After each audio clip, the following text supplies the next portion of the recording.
ओम नमो भगवते वासुदेवाय। ओम नमो भगवते वासुदेवाय।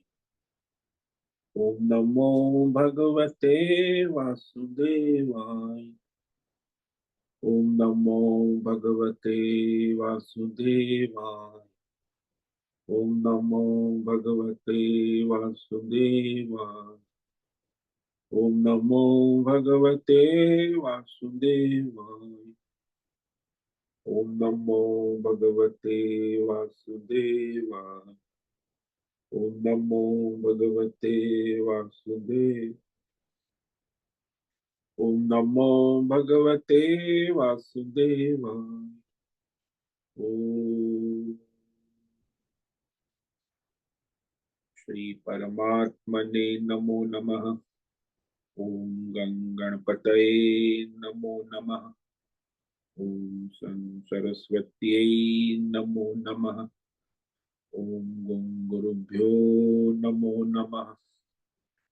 ओम सहनाववतु सहनौ भुनक्तु सह वीर्यं करवावहै तेजस्विनावधीतमस्तु मा विद्विषावहै। ओम शांति शांति शांति। सदाशिवसमारम्भां शंकराचार्य मध्यम् अस्मदाचार्य पर्यन्तां वंदे गुरु परंपरा। ओम पार्थाय प्रतिबोधितां भगवतां नारायणेन स्वयं व्यासेन ग्रथितां पुराणमुनिना मध्ये महाभारतम् अद्वैतामृतवर्षिणीं भगवतीम् अष्टादशाध्यायिनीम् अम्ब त्वामनुसन्दधामि भगवद्गीते भवद्वेषिणि। वसुदेवसुतं देवं कंसचाणूरमर्दनं देवकी परमानन्दं कृष्णं वन्दे जगद्गुरु। नमस्ते परमं ब्रह्म सच्चिदानन्दरूप निर्गुणाय नमस्तुभ्यं ओंकाराय नमो नमः। सर्वे दुर्गाणि तरन्तु सर्वे भद्राणि पश्यन्तु सर्वे सद्बुद्धिमाप्नोतु सर्वे सर्वत्र नन्दतु। ओम तत्सत। ओम ओम ओम। आप सभी ऑनलाइन नेटवर्क पर उपस्थित भगवत गीता श्रवण साधकों को आज ऋषिकेश से हमारा प्रातः का अभिवादन अभिनंदन अभिवंदन। हरि ओम हरि ओम हरि ओम। हम सबको आज का यह दिव्य दिन तन मन धन जन देश काल विषय वस्तु परिस्थिति अवस्थाएं अध्यात्म भौतिक दैविक क्षेत्र व्यष्टि समष्टि सभी को अपने अपने पूर्व में अनंत जन्मों में किए हुए संचित पाप पुण्य धर्म अधर्म मिश्र कर्मों के पके हुए फल स्वरूप में वर्तमान में आज सभी को अपने अपने प्रारब्ध अनुसार परमेश्वरी अचिंत्य योग माया के माध्यम से प्रसाद स्वरूप में प्राप्त हुआ है। अतः आज का यह दिव्य दिन परमार्थ हेतु निष्काम सेवा यज्ञ देव यज्ञ ऋषि यज्ञ पितृ यज्ञ मानवता यज्ञ भूत प्राणी यज्ञ सात्विक दान शारीरिक वाचिक मानसिक तप निष्काम कर्म योग ध्यान योग भक्ति योग ज्ञान योग साधना स्वाध्याय वेद शास्त्रों का अध्ययन अध्यापन उपासना आराधना के लिए समर्पित करे और करवावे। अत्यंत दुर्लभ मनुष्य जीवन को परमार्थ हेतु सार्थक करे और करवावे। आज विक्रम संवत 2081 पौष मास शुक्ल पक्ष की द्वितीया तिथि है जो रात्रि 2:23 तक उसके बाद तृतीया लग जाती। आज है उत्तर आषाढ़ नक्षत्र रात्रि 11:45 तक उसके बाद श्रवण नक्षत्र लग जाता है। आज है बुधवार और शिशिर ऋतु प्रारंभ हो चुकी और यहाँ रात्रि का न्यूनतम तापमान 6 डिग्री रहा और दिन का अधिकतम तापमान 21 डिग्री। वायु की गति 5-10 किलोमीटर प्रति घंटा चल रही है।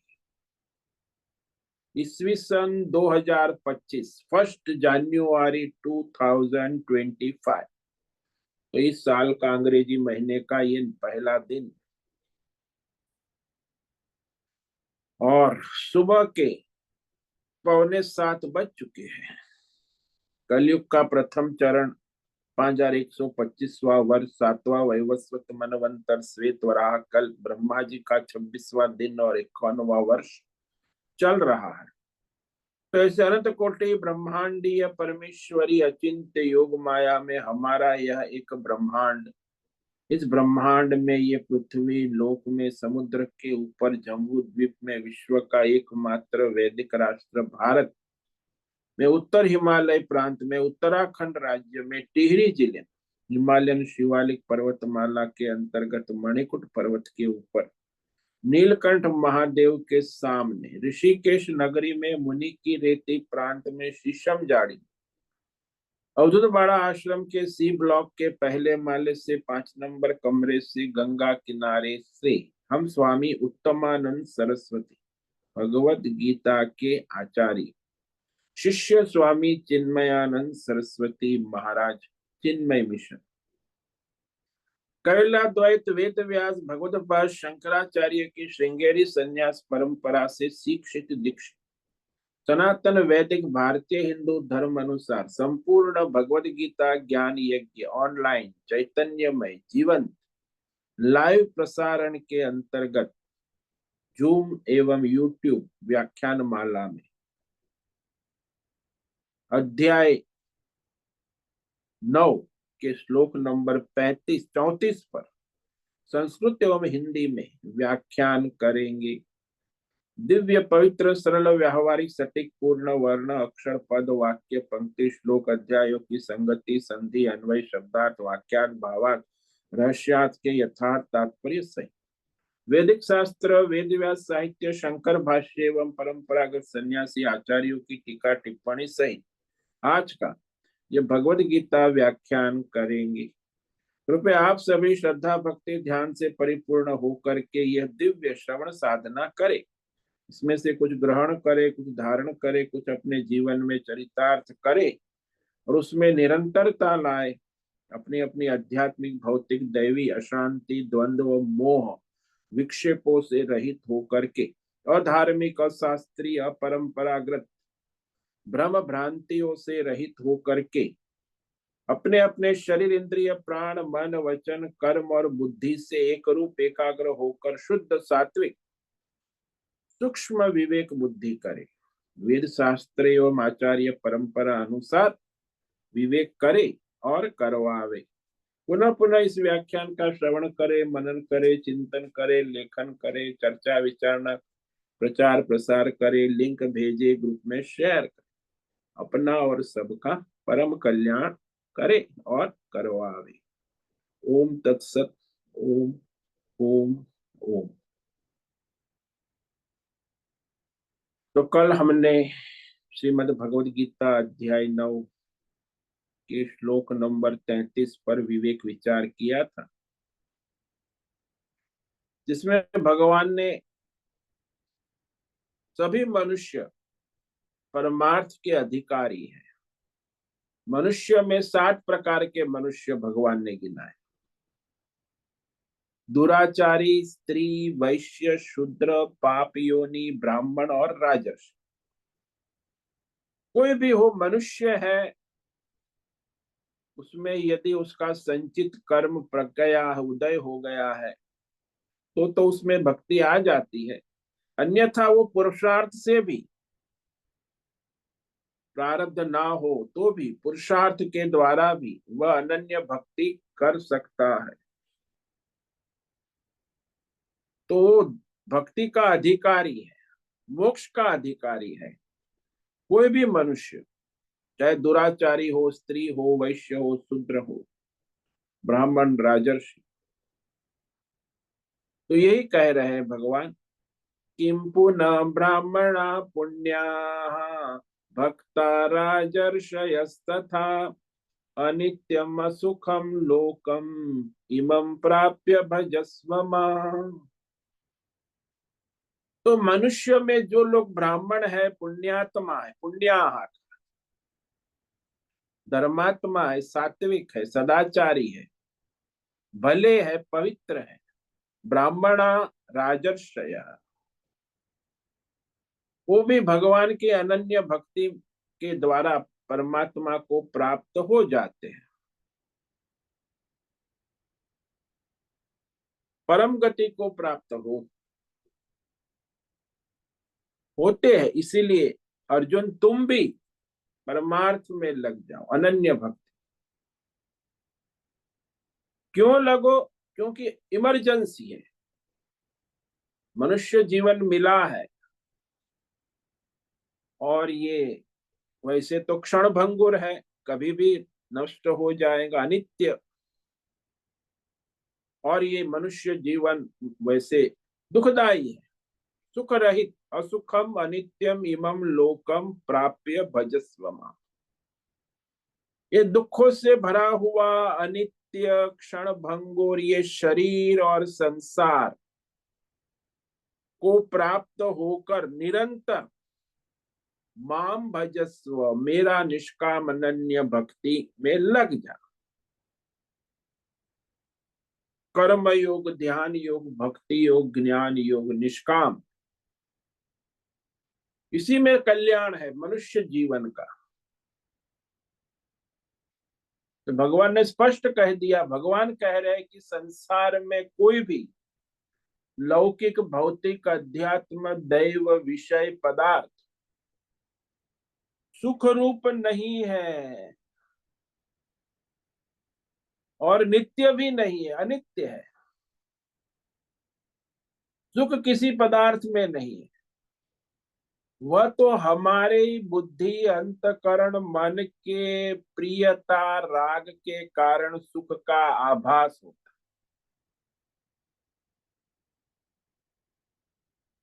वो आपकी प्रियता है ना, वही उसमें सुख का आभास खड़ी। तो जिसको जो विषय प्रिय होता है वही उसको सुख देता है, चाहे दूसरा विषय कितना अप्रिय हो, चाहे कितना भी श्रेष्ठ हो, सुख नहीं देता। तो सुख का आभास अपने व्यक्तिगत भ्रम, अज्ञान, भ्रांति, मिथ्या, असत के कारण होता है कि मैं सुखी हुआ, मुझे प्रिय विषय मिला। तो प्रियता जहां है वहां सुख का आभास होता है। तो मनुष्य अपने को क्षणिक सुख का अनुभव करता है, आभास, वो आभास है, सुख नहीं है। तो इस प्रकार ये लौकिक संसार में कहीं भी सुख नहीं है। तब क्या है? तो क्या करे? बोले अनित्य संसार है, मिला है, शरीर मिला है, भजस्व माम। भगवान कहते एक परमात्मा मैं ही नित्य हूं, और सुख रूप भी हूं, आनंद रूप हूं। संसार में सभी कुछ अनित्य है, असुखम, दुख रूप है। परमात्मा ही नित्य, सुख रूप, आनंद रूप है। इसीलिए मनुष्य जीवन का एकमात्र परम कर्तव्य है कि पहले विवेक विचार करके निश्चय करे कि ये अनित्य, दुखदाई शरीर और संसार थोड़े समय है, क्षण भंगुर है, अनित्य है।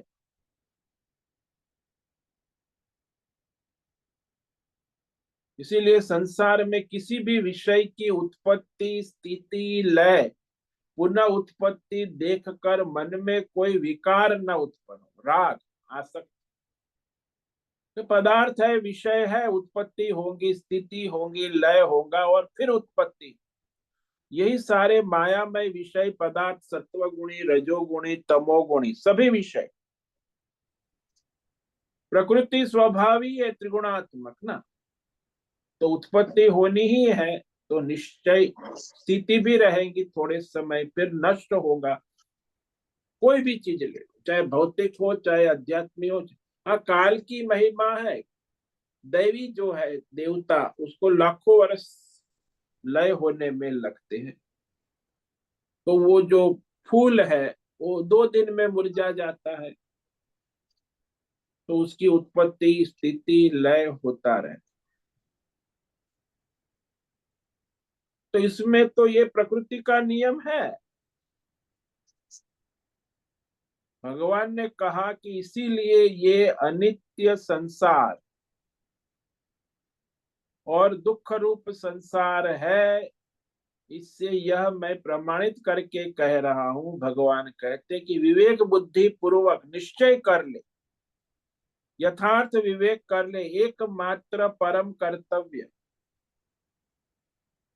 परमार्थ है निष्काम योग भक्ति ध्यान करना ही है। निष्काम कर्म योग, ध्यान योग, भक्ति योग, ज्ञान योग में लग जा। तो अब वो परमार्थ निष्काम भजन योग कैसे करना चाहिए, वो सेवा कैसे करनी चाहिए, इसका भगवान संक्षेप में श्लोक नंबर 34 में कह रहे। इस अध्याय का ये अंतिम श्लोक है, राज विद्या राजगुह्य। अंतिम श्लोक में भगवान समापन करते हैं और कर्म योग, भक्ति योग, ज्ञान योग की प्रेरणा देते कि लग जा, इमरजेंसी है, तत्काल सकाम कर्मों की मोह माया से मुक्त होकर निष्काम भाव से अपना कर्म योग, भक्ति योग, ज्ञान योग करने लग। भगवान को समर्पित होके शरणागति। तो ये सभी योग का समन्वय किया है भगवान ने या अनन्य भक्ति के द्वारा। तो सीढ़ी है, कर्म योग पहला सीढ़ी है, भक्ति योग फिर ज्ञान योग। तो उस पर चढ़कर मोक्ष को प्राप्त कर ले। मन मना भव मद भक्तो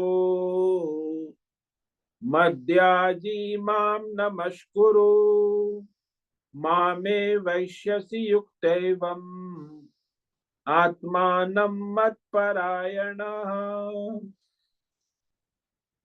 मन मना भव, मन यानी अंतकरण, बुद्धि को परमात्मा के ज्ञान में लगाए, ज्ञान योग। सब भगवान है ऐसी बुद्धि बनाए। मन मना भव, मद भक्त, भगवान की भक्ति में लग, भक्ति योग यानी भगवान को अनन्य भाव से समर्पित होकर अपना कार्य करे, संपूर्ण समर्पण, मद भक्त। भक्ति योग, मध्याजी माम, मध्याजी यानी मेरी पूजन, पूजा अर्चना में कर्म होता है, कर्म योग। स्वधर्म भी भगवान की पूजा रूप में करे, यज्ञ दान तप सब भगवान को समर्पित भाव से करे। पूजा पाठ यज्ञ दान अपना स्वधर्म है, वो भी भगवान को समर्पित करे। भगवतमय वासुदेव सर्वमिति, सब भगवान को ही समर्पित है। और माम नमस्कुरु, और मुझे प्रणाम कर। सर्वत्र सब भगवान का रूप है, सब नारायण है। सर्वत्र सदा सबको नमस्कार कर, नारायण भाव से कर, व्यक्ति को नहीं, व्यक्तित्व को नहीं, परमात्मा को, उसके हृदय में बैठे हुए अंतर्यामी। चींटी को भी नमस्कार करेगी, चींटी के हृदय में बैठे अंतर्यामी परमात्मा को ओम नमो नारायणाय। सभी प्राणियों को नमस्कार करे, चाहे कुत्ता हो, गाय हो, ब्राह्मण हो, संत हो। तो आपके प्रति अनन्य भक्ति प्रकट होने लगती है। परमात्मा को सर्वत्र देखे, युक्त्वा, आत्मानम युक्त्वा, सदा सर्वत्र सब में परमात्मा की उपस्थिति परमात्मा का एकत्व देखिए,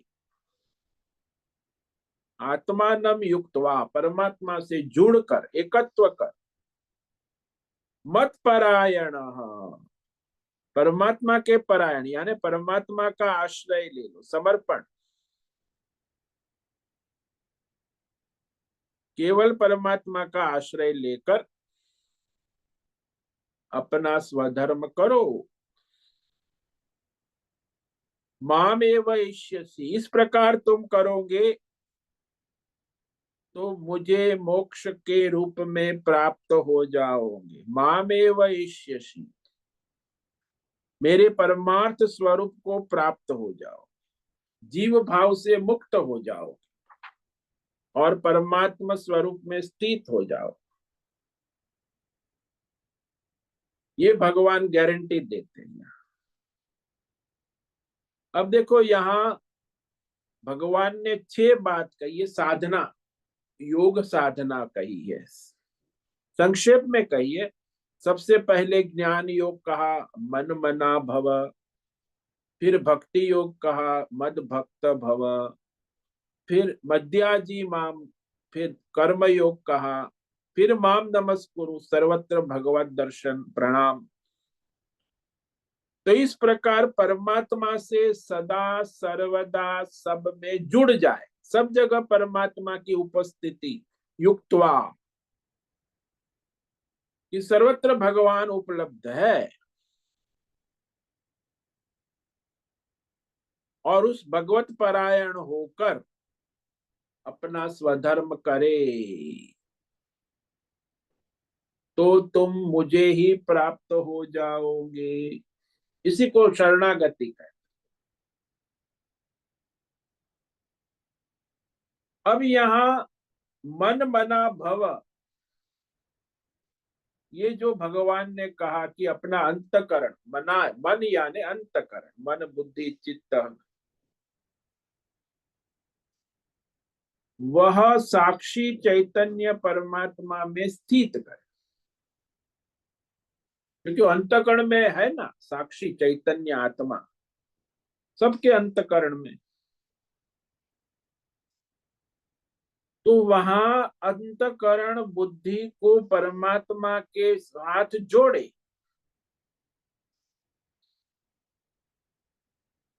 क्योंकि अज्ञान के कारण वह जो मन है, बुद्धि है, वो बहिर्मुख है ना, बाहर संसार की ओर दौड़ रही है मन बुद्धि।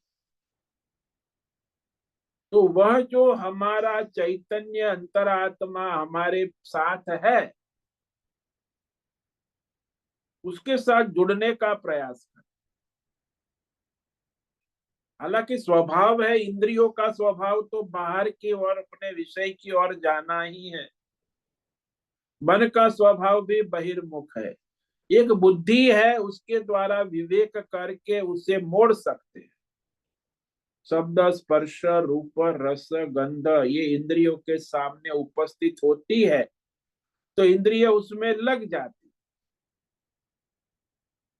और ये विषयों से होता क्या है, इंद्रिय विषयों का संग होने से राग द्वेष काम क्रोध लोभ मोह मद, सारी वृत्तियां उत्पन्न हो जाती।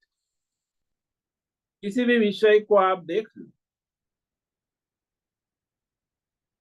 वह हमारी इंद्रियों के सामने तुरंत हम राग द्वेष से रिएक्शन करेंगे, काम क्रोध लोभ मोह से एक्शन रिएक्शन। तो ये सारा उसमें निरंतर प्रतिक्षण होता है, बहिर्मुख है ना।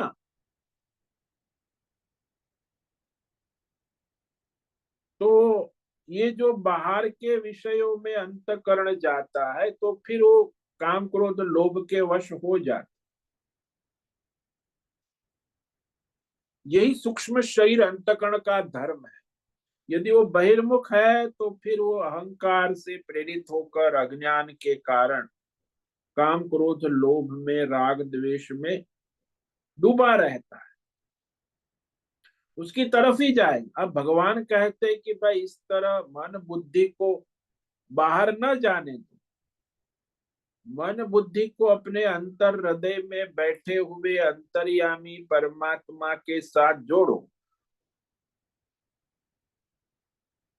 केवल परमात्मा साक्षी चैतन्य अंतर्यामी आत्मा जो हमारे साक्षी रूप में हमारे साथ उपलब्ध है,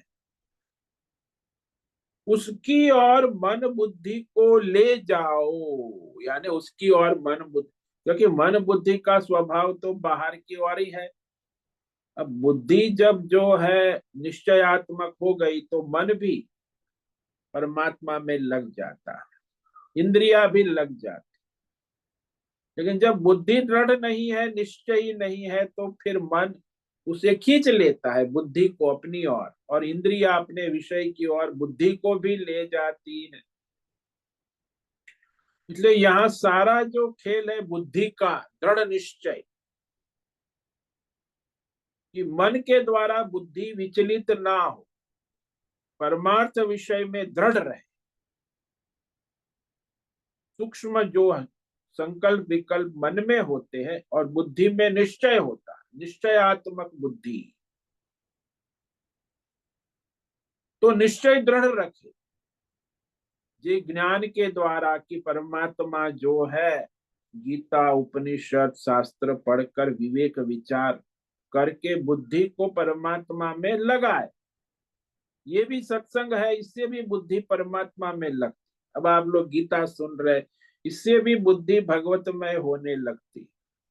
बार बार विवेक विचार करे, परमार्थ का शास्त्र के अनुसार करे। उपनिषद है, गीता है, वेदांत है, भागवत है, जो भी शास्त्र है, तो शास्त्र का बार बार विवेक विचार करे ताकि बुद्धि मन उसमें लगे। क्योंकि ये मन और बुद्धि का ऐसा है कि जिसमें लगेगा उसी का वो रूप धारण कर लेता।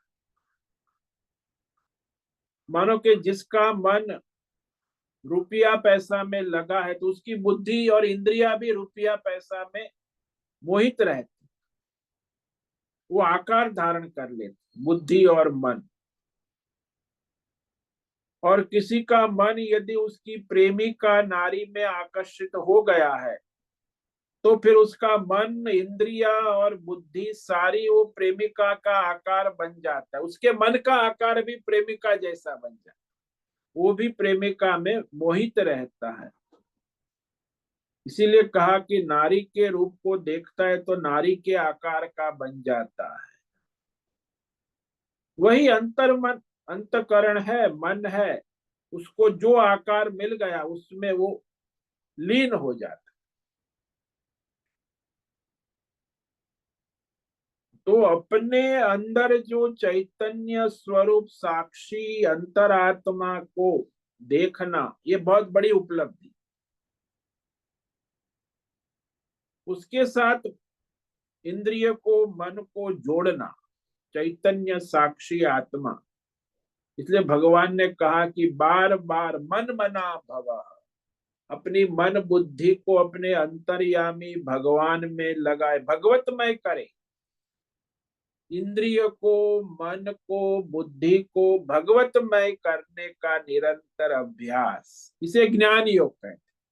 मन मना भवः, निरंतर भगवत बुद्धि दृढ़ करे अभ्यास के द्वारा, भगवतमय बुद्धि वाला हो जाए। अभ्यास से ही होगा, अभ्यास नहीं करेगा तो कैसे होगा।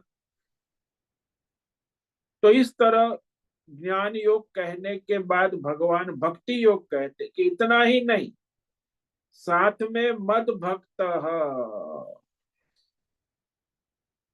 अंतर्यामी परमात्मा में अनन्य भक्ति भाव रखो। भक्ति भाव से मन बुद्धि को उस परमात्मा में ले जाओ।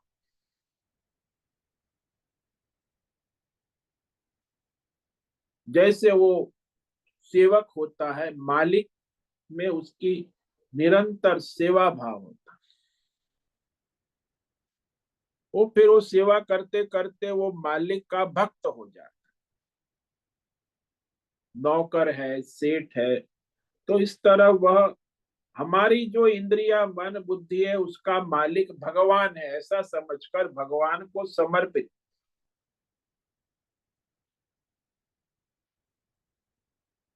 ये भगवत भावना दृढ़ रखे कि मैं भगवान का सेवक हूँ, भगवान को समर्पित हूँ, और भगवान मुझे जो भी देता है वो मेरे कल्याण के लिए।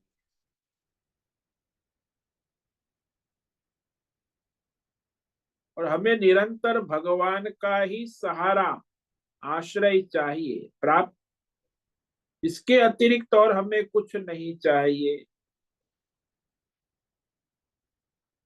लेकिन आजकल जो मनुष्य है ज्यादातर तो वो सांसारिक भौतिक अध्यात्म देश काल विषय के भक्त है। अब देखो, कल हैप्पी न्यू ईयर कर दिया, खूब धूम धड़ाका किया। अब वो देश काल विषय के भक्त है, यह मिल जाए वह मिल जाए, यह हो जाए वह हो जाए, बस ये संसार के विषयों एक के बाद एक विषय आते ही रहते, देश काल विषय भौतिक और बदलते रहते। तो विषय में क्या बुद्धि होती है उसकी, ये मिल गया और आगे ये मिल जाए, वह मिल जाए, यह मिल जाए, देश काल विषय, उसी में घूमते रहे। ये हो जाए वो हो जाए, मुझे ये मिल जाए, व्यष्टि समष्टि अनेक प्रकार के विचार संकल्प, मेरे जीवन में ये हो जाए, मेरे परिवार में ये हो जाए, मेरा मोटर गाड़ी बंगला हो जाए, मुझे कुर्सी प्राप्त हो जाए।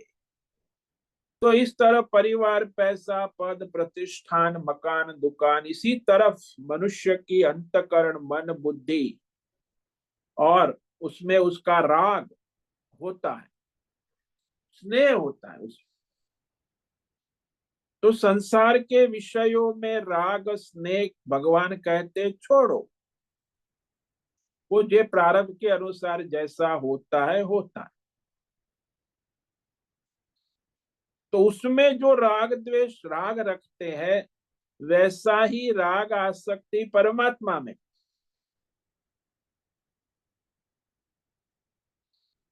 जैसे संसार में मनुष्य की कामना है उसके अनुसार उसे कुछ मिल जाए, जो हो जाए, तो वैसा उसे बड़ा प्रसन्न होता है मन, कि आज तो मजा आ गया। और यदि उसकी मनपसंद बात नहीं हुई, विपरीत हो गया, तो आज तो बड़ा दुख हो गया, बड़ा सैड दुखी दिन है, कष्टदायी। अब ये कब तक मन को मनोरंजन करते रहोगे इंद्रिय विषय भोग में, जो आपको प्रिय विषय वो भी बदलते रहते संसार के विषय, जैसा चाहे वैसा हो जाए तो मनुष्य प्रसन्न हो जाता है, और जैसा चाहे वैसा नहीं होता है तो दुखी हो जाता। तो निरंतर ये सुखी दुखी होता ही रहता है। तो कहते हैं भगवान के छोड़ो ये सुख दुख के द्वंद्व को, तुम परमात्मा में जुड़ो। तो जो परमात्मा के प्रति अनन्य भक्ति भाव से तुम्हारा कल्याण निश्चित।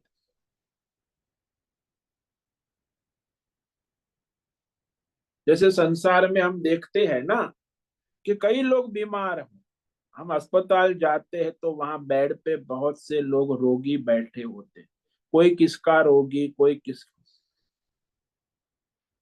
उनमें कई लोग इलाज करते हैं अस्पताल में, ठीक होकर जाते भी है, तो उससे तुमको कोई सुख दुख नहीं होता, उनके ठीक होने न होने में कोई सुख दुख नहीं हो।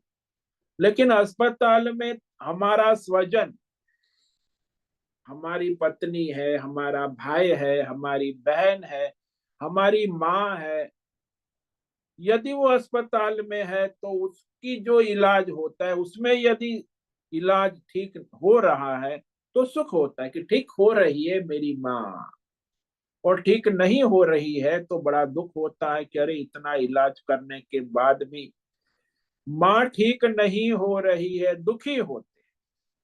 अब ये सुख दुख का कारण क्या? वहां तो अस्पताल में 50 मरीज, 100 मरीज, हजारों मरीज है, कोई बीमार रहता है, लेकिन उससे हमें सुख दुख नहीं होता।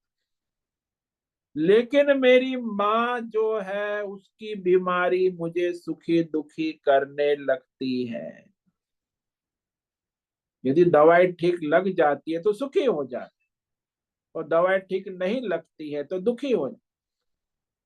क्यों सुख दुख होता है? क्योंकि हमें हमारी माँ के प्रति राग है, प्रेम है, स्नेह है, एकत्व है। अस्पताल में दूसरे सारे मरीज है, उसके साथ न राग है, न आसक्ति है, न संबंध है, न एकत्व है। इसलिए जहां राग होता है वहीं सारा कार्य होता है, द्वंद्व। जैसे हमें माँ में राग है, आसक्ति है, वैसे यदि हमें परमेश्वर में हमारा एकत्व, राग, आसक्ति, प्रेम हो गया, तो परमेश्वर के विषय ही हमको सुख दुख हो सकते हैं, परमात्मा विषय।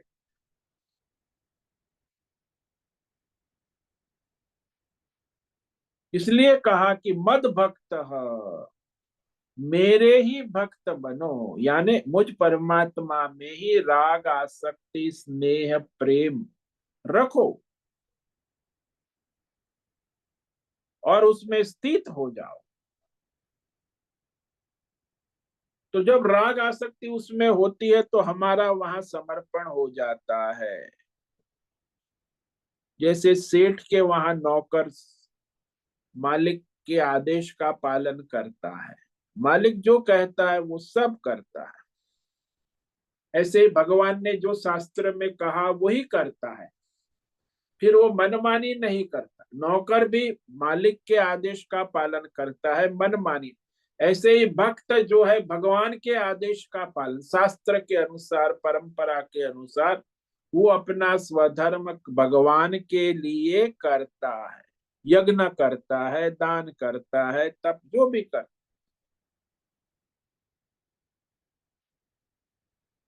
तो इस प्रकार भगवान के प्रति अनन्य राग, आसक्ति, प्रेम, स्नेह, इसी को भक्ति कहते। संसार में सबकी भक्ति होती है, लेकिन वो अपने स्वजन में, भाई को, बहन में राग, आसक्ति, प्रेम होता है। पति पत्नी में राग, आसक्ति, परिवार, पुत्र, पिता, माता, भाई, बेटे। लेकिन ये सारे राग, आसक्ति जो है वो सांसारिक, पारमार्थिक नहीं है। हाँ, उसमें आप ऐसा करो, पिता को परमेश्वर रूप से देखो, परमेश्वर ही पिता रूप में रह, तब आपकी भक्ति होगी। कि बहन नहीं, ये तो भगवान ही बहन के रूप में, मैं तो आपकी भक्ति हो। ये माँ नहीं, ये माँ भगवान के, भगवान ही माँ के रूप में, मैं भगवान की ही सेवा कर रहा हूँ, तो भगवान की भक्ति।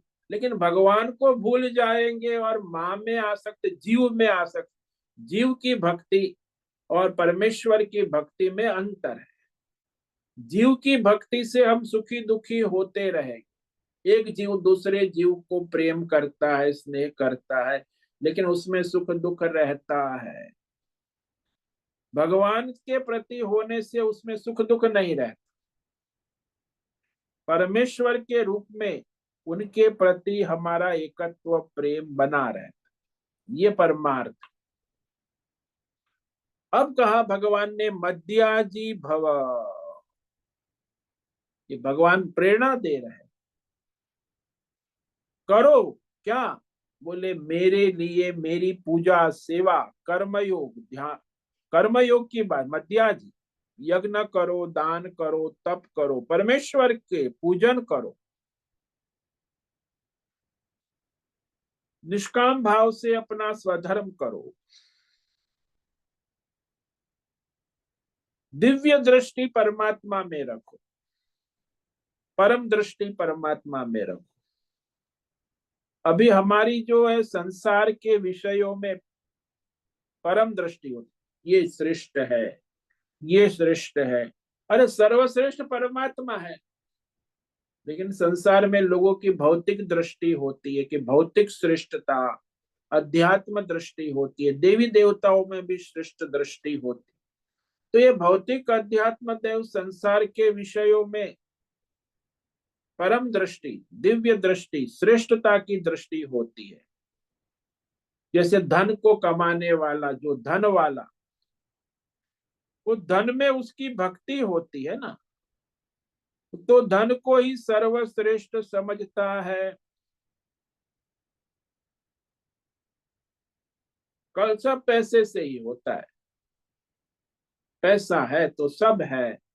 अरे मैंने कहा उसे, अरे तुम एक बूंद भी खून नहीं बना सकते, चाहे 1 करोड़ रुपया ले लो, एक बूंद तो खून बनाने वाला ईश्वर है।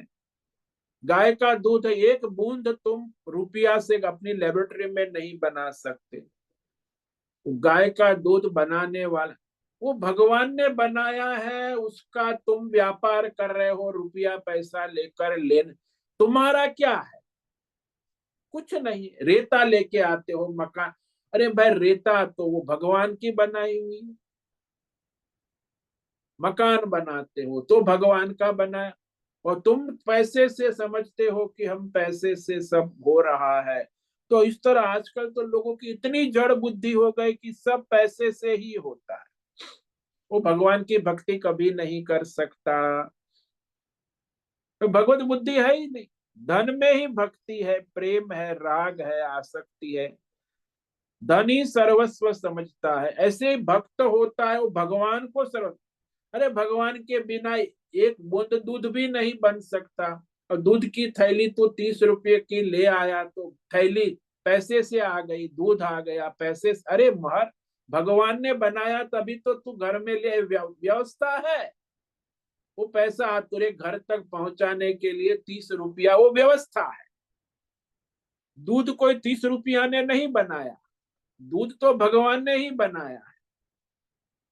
अब रुपया पैसा एक व्यवस्था है, सामाजिक व्यवस्था है, उसी को परमात्मा बना दिया। बोलो कितनी जड़ता है, मूर्खता है। हाँ धन है, सामाजिक व्यवस्था है, लेन देन है, ताकि आपको सामान आप तक पहुंचे। लेकिन वो बनाने वाला गेहूं चावल आटा सब्जी फल दूध, ये कोई बनाता है? सब भगवान ही देता है। यानी लक्ष्मी सारी भगवान की ही है। लेकिन ऐसी बुद्धि नहीं होती, धन की भक्ति वाले समझते सब धन से ही होता है। और ऐसा वर्ग आजकल 90% दुनिया में मनुष्य बन, वो भगवान की भक्ति उनमें हो ही नहीं सकती, क्योंकि वो धन का भक्त है, धन से सब हो रहा है, धन में पूज्य भाव है, धन में दिव्य भाव है, धन की पूजा आराधना करता है। तो वो कहता भी है, बाप बड़ा ना मैया, सबसे बड़ा रुपया, भगवान से भी बड़ा रुपया हो गया है। अरे मूर्ख, भगवान ही सब देता है, भगवान से बड़ा क्या? सबसे बड़ा भगवान है, उसी का है, तो उसके द्वारा दिया हुआ सामान बेच बाच के व्यवसाय व्यवस्था करते हैं। तो ऐसे वो भक्ति नहीं होती। दो धन की भक्ति करने वाला वो भी भगवान की भक्ति नहीं, फिर परिवार की भक्ति करने वाला वो भी भगवान का भक्त नहीं हो, फिर समाज की भक्ति करने वाला वो भी भगवान का भक्त नहीं हो, फिर ये राष्ट्र की भक्ति करने वाला, आजकल हमारे नेता, राष्ट्रवादी नेता सारे, वो भी भगवान के भक्त नहीं हो सकते। अरे भगवान को भजना है तो सब भगवान का रूप है, इस भाव से भजो।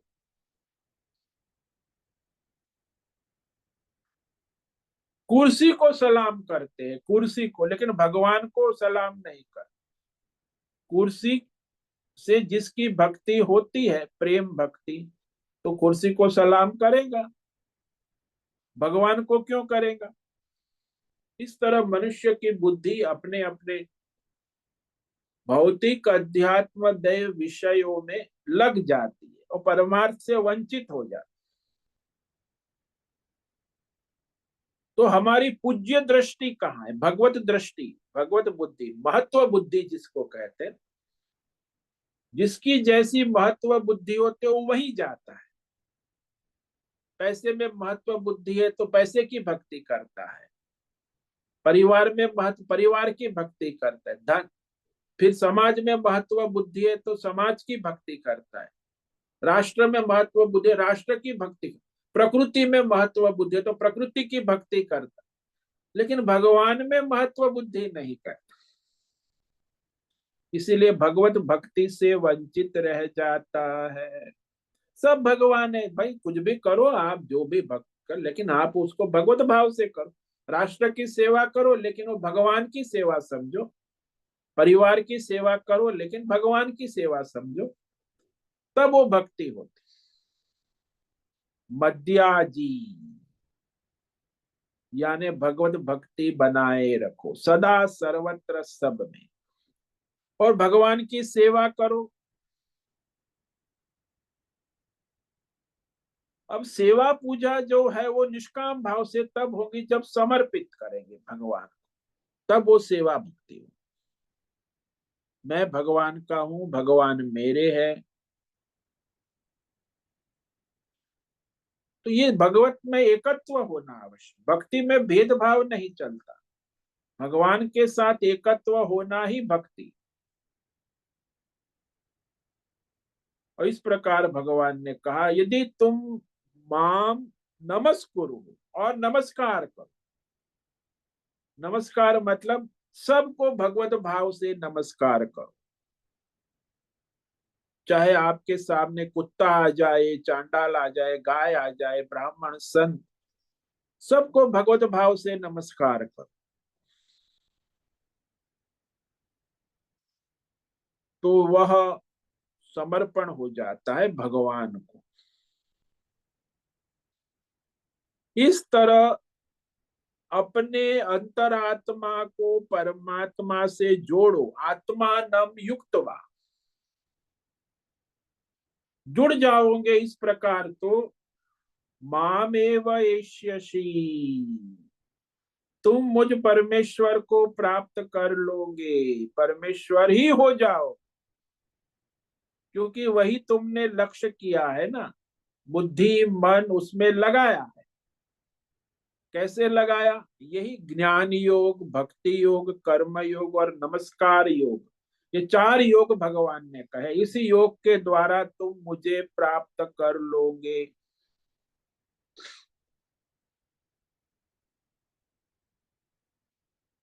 एवं आत्मानम युक्तवा, तो इस प्रकार ही परमात्मा से जुड़ा जाएगा, और कोई रास्ता नहीं। निष्काम भाव से ज्ञान योग, भक्ति योग, कर्म योग और नमस्कार, ये चार योग भगवान ने बताया, उसका अनुष्ठान करने से भगवत भाव को प्राप्त हो जाओगे। चार साधन बताए। मत परायण, अयन अर्थात गति है, मत पर अयन, एकमात्र परमेश्वर ही परम गति है, परम लक्ष्य है। उसके लिए भगवान ने निर्णय दिया, मत परायण साधक अपने आप को परमात्मा से जोड़कर परमात्मा को प्राप्त कर लेता है। तो परमात्मा सबकी आत्मा है ना, जैसे हमारी आत्मा है नहीं, सबकी अंतरात्मा है, वही परम गति है ना, यही उसका परमात्मा स्वरूप है, जो सारे जीवों में अंतर्यामी रूप से उपलब्ध है। सभी जीवों की गति है परम गति, परम गति ही परमात्मा है। तो इस तरह उस साक्षी चैतन्य अंतर्यामी परमात्मा को प्राप्त कर लेता है, प्राप्त हो जाता है। साधक अवस्था में परमात्मा में युक्त होने से परमात्मा की प्राप्ति होती और उसी में स्थिति भी हो जाती है। तो इस प्रकार भगवान ने अपने प्राप्ति का मार्गदर्शन दे दिया, और कोई मार्ग नहीं है भगवत प्राप्ति का, मोक्ष का यही एक मार्ग है जिसमें जीवात्मा परमात्मा का एकत्व हो जाता है। जैसे नदी सारी मिलती है समुद्र में तो नदियां क्या हो जाती, समुद्र हो जाती है। ऐसे ही जीवात्मा परमात्मा से जुड़ जाता है तो परमात्मा हो जाता है। इसलिए जिसकी मोक्ष कामना है वही परमार्थ, और वह परमार्थ से अपने परमात्मा को प्राप्त कर लेता है। तो इस प्रकार ये जो है अध्याय का प्रारंभ हुआ था राज विद्या राजगुह्य। भगवान ने प्रतिज्ञा की मैं तुम्हें राज विद्या राजगुह्य योग कहूंगा। इस अध्याय का नाम ही बड़ा रहस्यमय, भगवत गीता का हृदय है ये अध्याय, जो इस heart of the Bhagavad Gita. जैसे माला में पेंडन होता है, श्रेष्ठ होता है। 18 अध्याय में 9वां अध्याय सर्वश्रेष्ठ माना जाता। संत ज्ञानेश्वर ने तो इसी पे बड़ी व्याख्या लिखी है, और इस अध्याय का पाठ करते हुए संत ज्ञानेश्वर ने जीवंत भू समाधि ली थी। 9वें अध्याय का पाठ करते हुए जीवंत भू समाधि संत ज्ञानेश्वर को, उसका बड़ा महत्व था। इसकी व्याख्या भी बहुत लंबी उन्होंने की है। तो इस तरह यह जो 9वां अध्याय समाप्त होता है, तो इसमें भगवान ने 4 साधन बताए। अपनी योग्यता के अनुसार साधन करके अपने परमार्थ को सिद्ध कोई भी भक्त कर सकता है। मन मना भव मद भक्तो मद्याजी माम नमस्कुरु मामे वैश्यसि युक्तैवम् आत्मानं मत्परायणः। मुझ परमात्मा में मन बुद्धि वाला हो जा, ज्ञान योग। मद भक्त, मेरा भक्त हो जा, भक्ति योग। मध्याजी माम, मेरी सेवा पूजा कर्म योग। माम नमस्कुरु, सर्वत्र सब में मुझ परमात्मा को प्रणाम कर। इस प्रकार योग साधना से जीव को परमात्मा से जोड़कर आत्मानम युक्तवा, जीवात्मा को परमात्मा के साथ जोड़कर भगवत परायण होकर मुझे ही प्राप्त होंगे। मामेव एष्यसि, मेरे स्वरूप को ही प्राप्त हो जाओ। साधक अवस्था में परमात्मा युक्त होने से परमात्मा की प्राप्ति होती, और फिर उसी में स्थिति भी बन जाती है। तो इस तरह यह अध्याय समाप्त हुआ। ओम तत्सदिति श्रीमद् भगवद गीतासु उपनिषत्सु ब्रह्म विद्यायां योग शास्त्रे श्री कृष्णार्जुन संवादे राज विद्या राजगुह्य योगो नाम 9मो अध्याय संपूर्ण। ओम तत्सत, श्रीमद् भगवद गीता भगवान के द्वारा गाया हुआ, उपनिषद वेदों का सार, ब्रह्म विद्या परमार्थ ज्ञान, योग शास्त्र, और भगवान श्री कृष्ण नारायण और अर्जुन नर के संवाद रूप में राज विद्या राजगुह्य योग नाम का ये 9वां अध्याय संपूर्ण हुआ।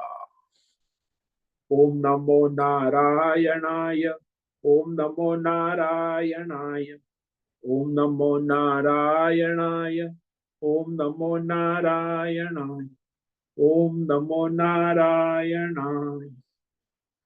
कायेन वाचा मनसेन्द्रियैर्वा बुद्ध्यात्मना वा प्रकृते स्वभावा करोमि यद्यत् सकलं परस्मै नारायणायेति समर्पयामि।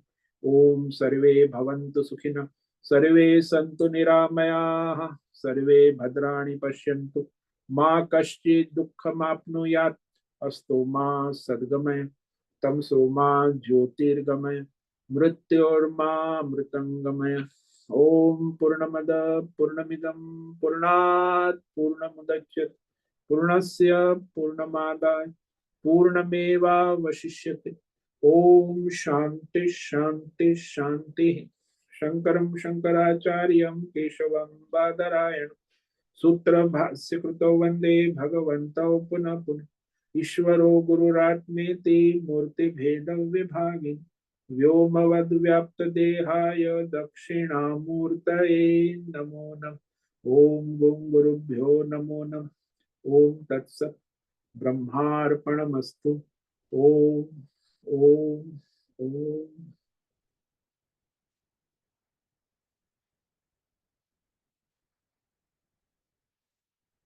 कल इस अध्याय का सार दर्शन शुरू करेंगे, तो 4 दिन चलेगा ये 10-10 श्लोक का जो भी कल से, तो पूरा अध्याय का संक्षेप में सार दर्शन। उसके बाद सोमवार को 6 तारीख ये विभूति योग 10म अध्याय का प्रारंभ करें।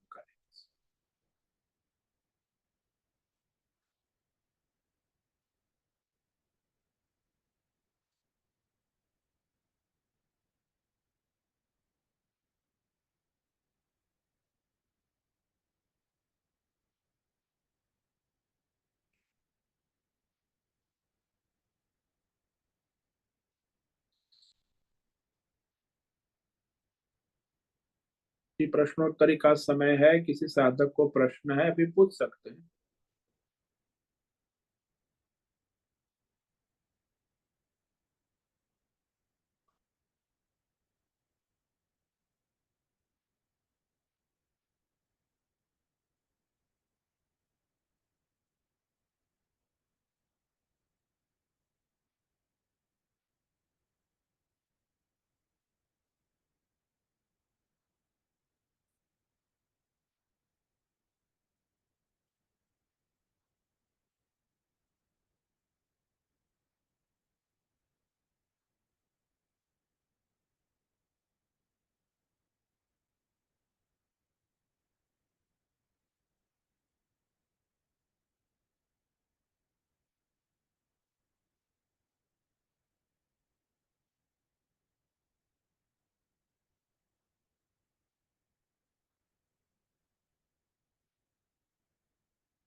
ठीक है, तो आज जो उपस्थित है प्रकाश आनंद दोषा होस्ट है, माधवी, नैना पुरोहित, अनुराधा जेठे, आशा कोटक, आशिमा गुप्ता, बीबी शर्मा, हिमा कोटक, लीला जोशी, लीलावती बड़ेकर, मीनाक्षी काले, पंकज भट्ट, पृथ्वीराज मालव, राम सेवक, रेशा रथ, संजीवनी श्रीरंग रानडे, सुनील ठाकुर, उषा मेनन और अंजलि जोशी। तो कल इस अध्याय का सार दर्शन करेंगे और सोमवार से विभूति योग प्रारंभ करें। तो आप तो जुड़े ही हैं, और दूसरे साधक को जोड़े, प्रचार प्रसार करें, लिंक भेजे, ग्रुप में शेयर करें। और ये विभूति योग वो भी सर्वश्रेष्ठ भगवान की विभूतियों का निरूपण है, तो उसका हम सोमवार से प्रारंभ करें। प्रणाम स्वामी जी। ओम नमो नारायण। बोलो। ओम नमो नारायण। स्वामी जी, आपने बताया इसमें 4 साधन बताए हैं। हाँ जी। चौथा साधन में ज्ञान योग, भक्ति योग, कर्म योग और माम नमस्कुरु नमस्कार योग। भक्ति चौथा योग में माम नमस्कुरु प्रणाम करो, सर्वत्र सब भगवान है। सर्वत्र ईश्वर। अच्छा, प्रणाम। ओम नमो नारायण। ओम नमो ओम नमो नारायण। ओम नमो नारायण। सबको ओम नमो नारायण। नमो नारायण स्वामी जी। नारायण। ओम नारायणाय। नमो नारायणाय। ओम नमो नारायण। ओम नमो ओम नारायण। नमो नारायण स्वामी जी। नमो नारायण। ओम नमो नारायण। मुझसे निवेदन है, आज का ओम सत्संग नमो नारायण स्वामी। ओम नमो आज का दिव्य सत्संग हम यही पूर्ण करते हैं। सभी साधकों को ओम नमो नारायणाय। सभी साधकों को ओम नमो नारायणाय।